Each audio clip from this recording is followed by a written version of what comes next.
Il modello centralista è fallimentare, non c'è altro da aggiungere. Si portano i libri in tribunale perché non si allocano responsabilità, non c'è efficienza, non si diminuiscono le catene decisionali. Non usa mezzi termini il governatore Zaia esordendo al meeting di Rimini 2020. D'altronde si parla dei 50 anni delle regioni e dell'architettura dello Stato alla prova di questo anniversario pesante.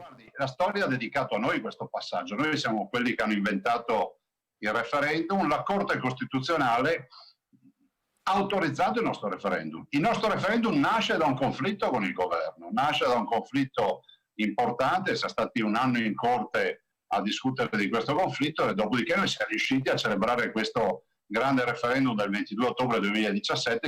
Più Stato dove occorre, meno dove non serve è il mantra del governatore in corsa per il terzo mandato. Il coronavirus ha dimostrato che l'autonomia nella sanità ci ha permesso, perché poi di fatto c'è autonomia nella sanità, lo Stato entra nella partita del coronavirus perché ha le competenze quando ci sono le pandemie, le epidemie, ma quell'autonomia e quella organizzazione territoriale regionale ci ha permesso di essere performanti. E giù le mani, ribadisce da quell'autonomia già presente.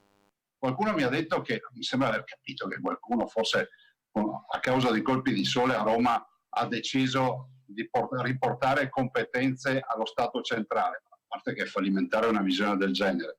Però penso anche che se qualcuno volesse mettere in dubbio l'autonomia, ad esempio, quella buona dose di autonomia che abbiamo nella sanità, io ho già detto che i veneti andranno a referendum e diranno loro se vogliono essere curati dal Ministero della Salute di Roma, senza nulla togliere al Ministro della Salute o piuttosto che della loro regione. La strada è tracciata, conclude, e non si potrà fermare. È anche strano che qualcuno a Roma non abbia capito, mi riferisco alla politica in generale, che per l'ottica dell'autoconservazione non abbia capito che questo processo è innescato, no? Sarà il nostro muro di Berlino, cioè sarà una nuova vita per questo paese. Se qualcuno a Roma non l'ha capito, lo capirà, ma lo dico in maniera gandhiana, pacifica.